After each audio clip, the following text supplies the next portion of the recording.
Hello friends, hopefully आप सभी लोग अच्छे होंगे।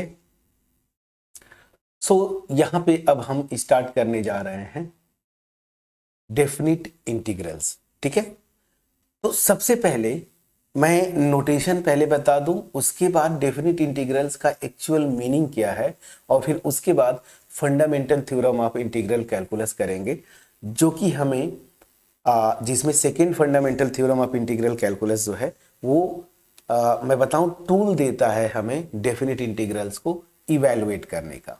ठीक है, तो सबसे पहले मैं आता हूं, जो नोटेशन है डेफिनिट इंटीग्रल का, देखिए ऐसे लिखते हैं a to b f x d x ना, ऐसे लिखते हैं। ये है मेरा डेफिनिट इंटीग्रल। और ये जो बोलते हैं ना ए टू बी, तो ये क्या है, ये x equal to A to B लिखते हैं।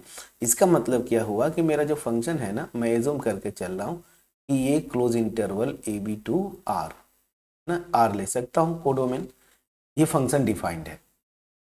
ठीक है ना, तो डेफिनिट इंटीग्रल का नोटेशन जो होता है ये a to b f x d x, proper अगर लिखें तो x equal to A to b. मतलब ये बोल क्या रहा है कि इंडिपेंडेंट वेरिएबल जो यहाँ पे x है ना, वो ए टू बी वेरी करता है, ऐसे समझे। मतलब x जो है ए टू बी के बीच में ही रहेगा, ए भी हो सकता है बी भी हो सकता है। ठीक है, अब चलिए इसमें जो मेरा ये a और b होते हैं, इनको क्या बोलते हैं, तो a को बोलते हैं लोअर लिमिट ऑफ इंटीग्रल ना, लोअर लिमिट ऑफ इंटीग्रल। और इस b को क्या बोलते हैं, अपर लिमिट ऑफ इंटीग्रल। क्या, अपर लिमिट ऑफ इंटीग्रल या इंटीग्रेशन। ठीक है, तो ये है डेफिनिट इंटीग्रल का नोटेशन। अब आप बोलेंगे कि सर इसका मीनिंग क्या है, अल्टीमेट अगर मैं बोलूँ ना ज्योमेट्रिकल मीनिंग, या ये रिप्रेजेंट क्या करता है, तो ध्यान दीजिएगा यहाँ पे ये जो डेफिनिट इंटीग्रल है वो रिप्रेजेंट क्या करता है। सिंपली अगर मैं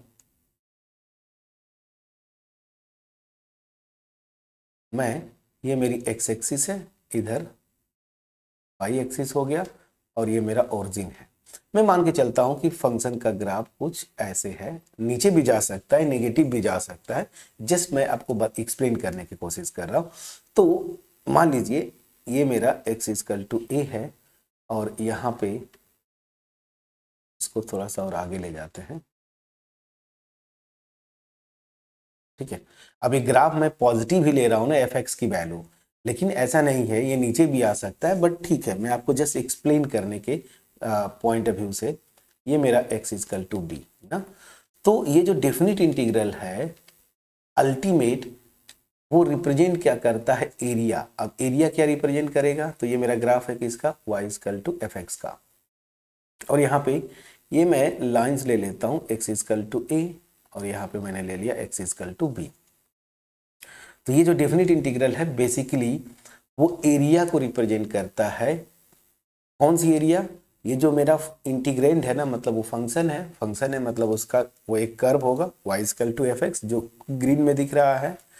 तो इस फंक्शन, ये x एक्सिस, ये मेरी x एक्सिस है, और ये जो लाइंस है x इजकल टू ए और x इजकल टू बी, इनसे घिरा हुआ जो रीजन है ना, उसकी एरिया बताता है। फ्रेंड्स प्लीज चेक करिए, ये मेरा एरिया है, ठीक है ना, इस एरिया को बताता है, ये मेरा एरिया है।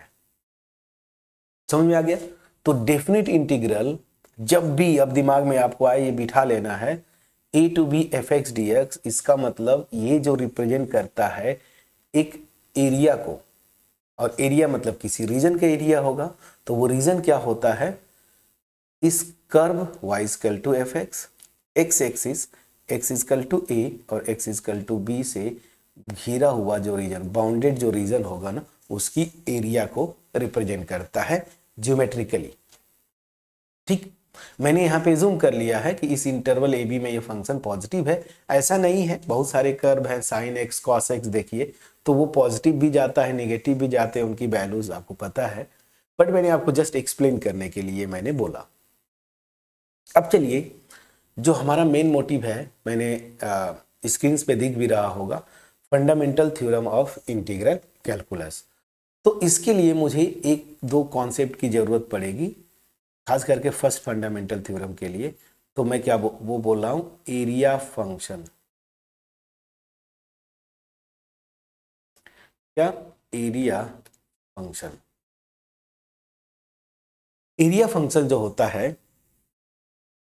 उसको जो रिप्रेजेंट करने का तरीका है, मैं यहाँ पे क्या ले रहा हूं, पहले जो एजम्पशन है उसको मैं जो अभी ड्रॉ करूंगा ग्राफ, मैं ये मान के चल रहा हूं ना कि जो मेरा एक्चुअल फंक्शन है एफ एक्स ना, वो ये वाला है, close interval A B to R. मैं एज्यूम करके चल रहा हूं ना कि ये पॉजिटिव है, ठीक है ना, इसकी वैल्यू नेगेटिव नहीं है, तो ये पॉजिटिव है for every x belongs to close interval A B. इस इंटरवल में ये फंक्शन पॉजिटिव मैं लेके चल रहा हूं, ठीक है।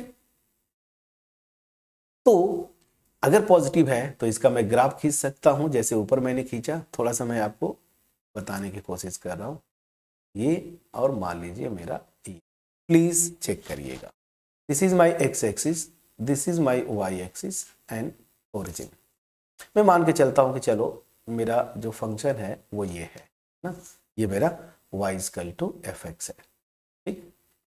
उसका ग्राफ जिसको आप बोलते हैं ना, y equal to f x, ये मेरा ग्राफ है ये। तो यहां पे जैसा कि मैंने बोला आपको कि जो डेफिनेट इंटीग्रल है a to b f x d x, ये एरिया बताता है, ये तो पहले से हम कर चुके हैं। मान लीजिए ये x इक्वल टू a, और यहां पे मैंने मान लिया ये x इक्वल टू b। जो मेन मीनिंग है इसको आपको समझना है। मैं क्या बोल रहा हूं ना कि a और b के बीच में कोई एक मैं x, एक वैल्यू यहां पे मैं ले लेता हूं। अब ये वेरिएबल मैं ले रहा हूं ना, ये x a से b के बीच में कोई भी वैल्यू ले सकता है। तो यहां पे मैंने x लिया, तो अगर ये x लिया तो यहां पे ये देखिए ऐसे, ठीक है ना, ये लाइन ड्रॉ किया, तो जो एरिया फंक्शन डिफाइंड होता है वो बेसिकली ऐसे, ये वाला पोर्शन जो शेडेड रीजन है वो ए एक्स नोटेशन होता है। मैं एनसीईआरटी का ही नोटेशन यूज करता हूं। ये जो पोर्शन है इसी को हम क्या लिख रहे हैं, ए एक्स। तो ये ए एक्स क्या होता है, integration a to x f x d x. ये देखिए डेफिनेट इंटीग्रेशन में हम ऐसे लिख रहे थे ना, ए टू बी, इनिशियल और फाइनल पॉइंट्स ना, लोअर और अपर लिमिट में। तो अपर लिमिट मैंने क्या किया, लोअर लिमिट ए को फिक्स रखा, अपर लिमिट एक्स जो है वो मैं ये वेरिएबल जो है ना एक्स, उसको ले लिया। एक्स यहाँ पे भी हो सकता है, यहाँ पे भी, पूरा यहाँ से स्लाइड करके यहाँ तक जा सकता है। तो कोई एक्स लिया मैंने, ये वेरिएबल एक्स को लिया। तो यहाँ पे a to x f x d x, इसी को हम क्या बोलते हैं, एरिया फंक्शन, ठीक है ना, इसको हम क्या बोलते हैं, एरिया फंक्शन। यही मेरा है एरिया फंक्शन, ठीक। तो एरिया फंक्शन तो सिंपल सा कॉन्सेप्ट था, ये समझ में आ गया होगा। डेफिनेट इंटीग्रल का नोटेशन, इसका एक्चुअल मीनिंग क्या होता है, ठीक है ना, integration a to b f x d x का वो एरिया को रिप्रेजेंट करता है। और यही से मैंने एरिया फंक्शन डिफाइन किया, ये एज्यूम करते हुए कि एफ एक्स पॉजिटिव है, ठीक है ना। तो इस इंटरवल में तो यहां से अब दो, जो कुछ भी एरिया फंक्शन जो हमने डिफाइन किया या जो अभी सीखे, इसका यूज क्या है, तो fundamental theorem of integral calculus basically दो होते हैं, टू होते हैं। तो इसमें जो फर्स्ट है उसको हम क्या बोलते हैं, फर्स्ट फंडामेंटल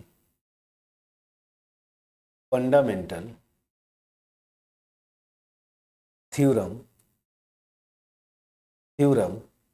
ऑफ इंटीग्रल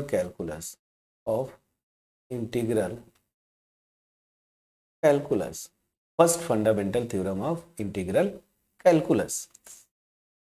ये उतना यूज का नहीं है, जो यूज का है सेकेंड फंडामेंटल थ्योरम, बट ठीक है, स्टेटमेंट जो है उसको मैं लिखूंगा। तो मैं मान के चलता हूं ना, ये फंक्शन इसी तरीके से डिफाइंड है, f from close interval A B to R, ठीक। और यहाँ पे एजम्पशन जो है कि ये फंक्शन कॉन्टिन्यूअस है उस क्लोज इंटरवल ए बी में। तो यहाँ पे क्या होगा, इसका स्टेटमेंट पहले मैं लिखता हूं। सो ये बोलता क्या है, let f be a continuous function, continuous function. अब मैं बोल दिया कॉन्टिन्यूअस फंक्शन, इसका मतलब क्या हुआ, हमने कॉन्टिन्यूटी और डिफरेंशियबिलिटी में देखा था कि उस फंक्शन का ग्राफ अगर मैं खींचूं क्लोज इंटरवल ए बी में, तो उसके ग्राफ में कोई भी गैप नहीं होगा। इसका मतलब यही हुआ ना। So continuous function on the closed interval, on the closed interval, ये मान लीजिए मेरा क्लोज इंटरवल क्या है, ए बी, इस इंटरवल में, ठीक है ना। एंड यहां पे मैं मान के चल रहा हूं ए एक्स, अभी जो आपने एरिया फंक्शन डिफाइन किया था, तो this be the area function, the area function, then बड़ा इंटरेस्टिंग रिजल्ट है कि d by d x of a x ना। अब ये सी बात है, एरिया फंक्शन है तो ये फंक्शन ऑफ एक्स होगा। देखिए मैंने लिखा है ना यहाँ पे, ये फंक्शन ऑफ एक्स है, तो ये जो एरिया फंक्शन है उसका डेरिवेटिव अगर आप निकालेंगे ना, तो ये फंक्शन वापस मुझे मिल जाता है। और ये ट्रू होता है for every x belongs to close interval A b. मतलब कोई भी मैं एक्स लूंगा इस इंटरवल में ना, उसके लिए ये रिजल्ट होल्ड करता है, ठीक है।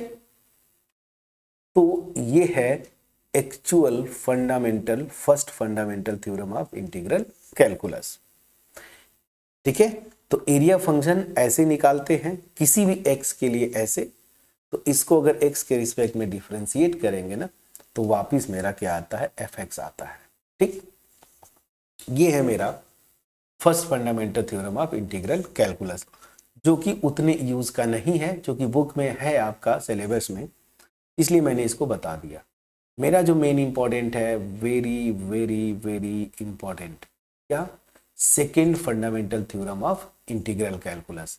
और ध्यान दीजिए, जब जैसे जैसे आप आगे पढ़ते जाएंगे, आप मे बी बीएससी करेंगे, बीटेक करेंगे, तो जब भी कोई बोले कि fundamental theorem of integral calculus, केवल मैं क्या बोल रहा हूँ, fundamental theorem of integral calculus, तो उसका मतलब क्या होता है कि वो बात क्या करता है, इसी का मतलब सेकेंड फंडामेंटल थ्योरम को। तो in general fundamental theorem of integral calculus किसको बोलते हैं, second fundamental theorem of integral calculus, जो हम करने जा रहे हैं। तो यही इंपॉर्टेंट है। तो second fundamental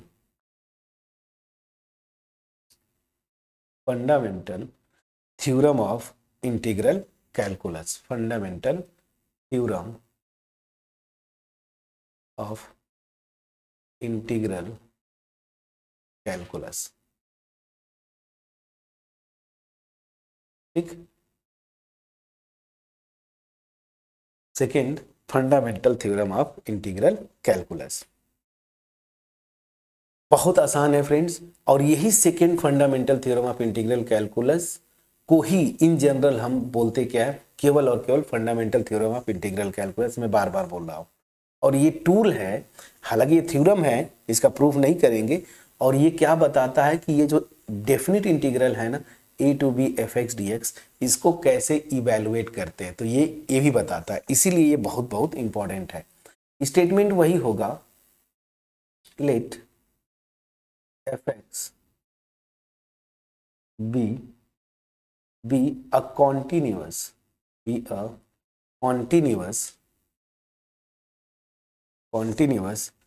function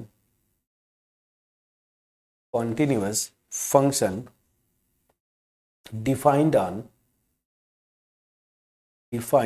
on the close interval ab, इस पे डिफाइंड है, ठीक है ना।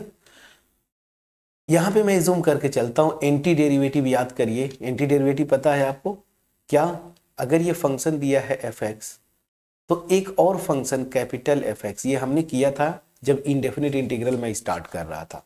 तो इस कैपिटल एफ एक्स को आप बोलते हैं एंटी डेरिवेटिव है इस स्मॉल एफ एक्स का, अगर इसका डी बाई डी एक्स जो है ये आ जाए, तो इसको हम क्या बोलते हैं, एंटी डेरिवेटिव इस एफ एक्स का। क्लियर। तो चलिए और वही से हमने इंटीग्रेशन भी डिफाइन किया था इनडेफिनिट। तो यहाँ पे मैं लिखता हूँ लेट कैपिटल एफ, मैं ऐसे लिख सकता हूँ let capital f x be an anti derivative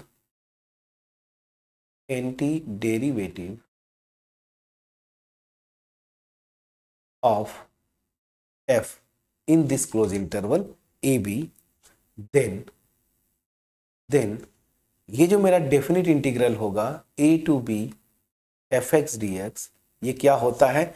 बहुत आसान है फ्रेंड्स। क्या? यहाँ पे f b minus f of a, यही है second fundamental theorem of integral calculus. तो क्या करना है आपको? अगर ये डेफिनेट इंटीग्रल निकालना है तो जैसे इसका मतलब क्या हुआ, इंटीग्रेशन। हम इंटीग्रेशन में क्या करते थे? एंटी डेरिवेटिव निकालते थे। एंटी डेरिवेटिव निकाल लीजिए। एंटी डेरिवेटिव में ये जो अपर लिमिट ऑफ इंटीग्रेशन है वो पुट कर दीजिए x की जगह minus lower limit of integration, और यही मेरा आंसर हो जाएगा। प्लीज चेक करिएगा, ठीक है। तो ये है second fundamental theorem of integral calculus. तो स्टेटमेंट समझ में आ गया होगा, और इसका यूज क्या है इस डेफिनेट इंटीग्रल को निकालने का। तो रूल क्या हुआ, यहां से मैं नोट करके लिख देता हूं। नोट करके, इसका मतलब क्या हुआ कि जब भी आपको ये निकालना हो, ठीक है ना, ये इवेलुएट करना हो, मैं यहां पे लिख देता हूं टू इवेलुएट ना, टू इवेलुएट दिस क्या करेंगे? Find anti derivative. Anti derivative, आप एंटी डेरिवेटिव निकाल लीजिए, एंटी डेरिवेटिव एफ एक्स ना। दैट मीन्स जो इनडेफिनिट इंटीग्रल आपने किया ना, तो इनडेफिनिट इंटीग्रल पहले निकाल लीजिए, एंड देन इवेलुएट। क्या? एंटी डेरिवेटिव निकाला, उसमें अपर लिमिट लगा दीजिएगा, limit of integration minus lower limit of integration लगा देंगे, तो ये मेरा जो इंटीग्रेशन है इसकी वैल्यू अपने आप आ जाएगी। ठीक, समझ में आया? तो या दूसरा तरीका मैं बोलूं कि जब ये आपको निकालना है a to b F x d x definite integral, तो आपको करना क्या होगा? सबसे पहले ये निकाल लीजिए। एंटी डेरिवेटिव निकालना मतलब क्या? ये जो इनडेफिनेट इंटीग्रल निकालते थे वही से याद करिए, क्या आता था? यही तो आता था ना, एफ एक्स प्लस सी। तो यहाँ पे सी नहीं रखते हैं, क्यों? क्योंकि हम अपर लिमिट और लोअर लिमिट दो बार रखेंगे ना। पहले यहीं पे क्या रखेंगे? बी एक्स के प्लेस पे, तो क्या हो जाएगा? एफ बी प्लस सी। देखिए एफ बी प्लस सी। फिर क्या कर रहे हैं आप? फिर यहाँ पे लोअर लिमिट रख रहे हैं, तो एफ ए प्लस सी। तो यहाँ से आप देखिए ये सी से कैंसिल हो जाता है, तो आता क्या है? F b minus f a. तो यहाँ पे जब भी हो ये इनडेफिनिट इंटीग्रल ही निकालना है आपको, लेकिन कांस्टेंट ऑफ इंटीग्रेशन मत लिखिए, सीधे एफ एक्स लिखिए और वहां पे अपर लिमिट रखिए माइनस लोअर लिमिट। समझ में आ गया? तो यही मैं बोल रहा था कि second fundamental theorem of integral calculus करता क्या है, आपको एक टूल देता है डेफिनेट इंटीग्रल्स को निकालने का। और डेफिनेट इंटीग्रल्स ज्योमेट्रिकली क्या रिप्रेजेंट करते हैं? वो एरिया को रिप्रेजेंट करते हैं, bounded by area of the region bounded by this integrand fx, ordinates x equal to a, x equal to b and x axis से बाउंडेड जो रीजन है उसका एरिया, ये जो डेफिनेट इंटीग्रल है। लेकिन इसको निकालते कैसे हैं मैंने आपको यहाँ पे बताया। क्लियर हुआ कि नहीं? प्लीज बोलिएगा। तो यहां से जो सबसे इंपॉर्टेंट है कि डेफिनेट इंटीग्रल रिप्रेजेंट क्या करता है? एरिया को। दूसरी चीज कि जब भी कोई बोले fundamental theorem of integral calculus, मतलब वो बात क्या करता है? Second fundamental theorem of integral calculus. और इसका इंप्लीकेशन क्या है? हम इस डेफिनेट इंटीग्रल, कर्सर पे ध्यान दीजिए, definite integral a to b F x d x को इवेलुएट करते हैं। कैसे करेंगे? एंटी डेरिवेटिव निकाल के। अब आपकी जो पहली एक्सरसाइज है डेफिनेट इंटीग्रेशन पे, मेरे ख्याल से अगर मैं सही हूं तो 7.8, उस पे हम जाएंगे और second fundamental theorem of integral calculus लगा के इसको हम जो डेफिनेट इंटीग्रल्स हैं उनको इवेलुएट करेंगे। अगर इस वीडियो का कंटेंट जो बेसिक कॉन्सेप्ट था डेफिनेट इंटीग्रल पे, हालांकि पुरानी जो बुक थी आपकी जिसमें आपका एक टॉपिक डेफिनेट इंटीग्रल में हटा दिया गया है, definite integral as a limit of sums, तो उसको हटा दिया है, ठीक है ना। तो आपका यही से सिलेबस स्टार्ट होता है नई बुक में। तो आप नई बुक पढ़े, मैं बार बार बोल रहा हूं। तो मेरे ख्याल से आपके नई बुक के अकॉर्डिंगली जो आपका एक्सरसाइज है वो है 7.8। तो 7.8 अब आपको समझ में आ गया आपको करना कैसे है डेफिनेट इंटीग्रल को। बस इनडेफिनेट इंटीग्रल्स पहले निकाल लीजिए, मतलब एंटी डेरिवेटिव, फिर वहां पे अपर लिमिट रखिए माइनस लोअर लिमिट। इस बेसिस पे 2-3 क्वेश्चंस तो शुरू के करके आइएगा। मैं जल्दी जल्दी कुछ इंपॉर्टेंट जो क्वेश्चंस होंगे उनको मैं बता दूंगा, क्योंकि जो एक्सरसाइज 7.8 है वहां से क्वेश्चंस तो नहीं बनेंगे आपके एग्जाम में। जो क्वेश्चन बनते हैं 7.9 ऑनवर्ड्स जो डेफिनेट इंटीग्रल पे एक्सरसाइजेस हैं वहां से, खास करके सब्स्टिट्यूशन वगैरह पे और प्रॉपर्टीज ऑफ डेफिनेट इंटीग्रल्स पे, ठीक है। सो मिलते हैं नेक्स्ट वीडियो में, तब तक अपना ख्याल रखें, पढ़ाई करते रहें। बिफोर दैट अगर क्रिस्टल क्लियर वे में कॉन्सेप्ट पहुंच पाया है, वीडियो को लाइक जरूर करिएगा, फ्रेंड्स के साथ शेयर करें। चैनल पे नए हैं, चैनल को जरूर सब्सक्राइब करिएगा, बेल आइकन क्लिक करिएगा। कमेंट सेक्शन में कमेंट के थ्रू अप्रिशिएट करना मत भूलिएगा। सबसे इंपॉर्टेंट मैं आपको बोलता हूं, जो मेरा मोटिव है मास में लोगों के पास ये क्वालिटी वीडियोस पहुंचाना, इस मोटिव में आप सहयोग करें। मिलते हैं नेक्स्ट वीडियो में, तब तक अपना ख्याल रखें, पढ़ाई करते रहें। Thank you for watching my videos friends.